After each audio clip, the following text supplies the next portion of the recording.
So Apple didn't even launch a search engine and it just whispered its intent. And guess what happened? Google lost over $150 billion in market value. But why did this happen?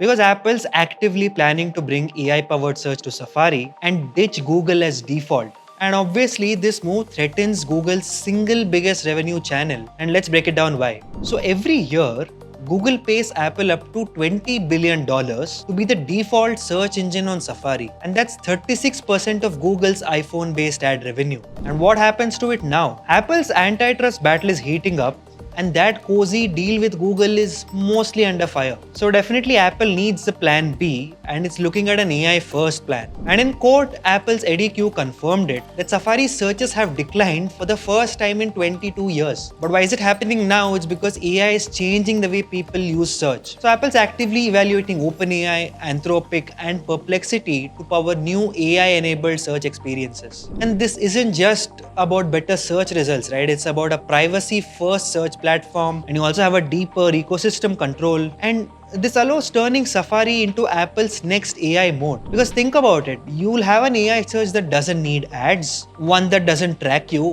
one that's baked and deeply integrated in your iPhone. So essentially that's Apple intelligence on steroids of some sorts. And Google's dominance in online search is already under antitrust attack in the United States. So if default deals get banned, and that alone is a multi-billion-dollar blow. So for now, Apple's pulling away voluntarily, and that's what has scared Wall Street. Yes, Google does have AI plans, right, with Gemini overviews and the AI mode in search, but it's not just about features anymore. You will need to get the user's trust.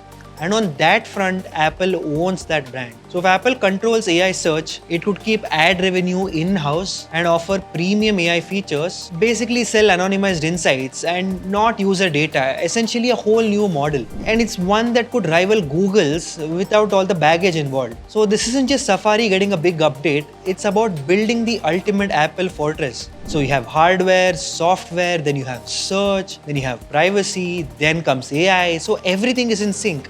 And if Apple nails this, users won't just use iPhones, they'll stay locked in as always for good.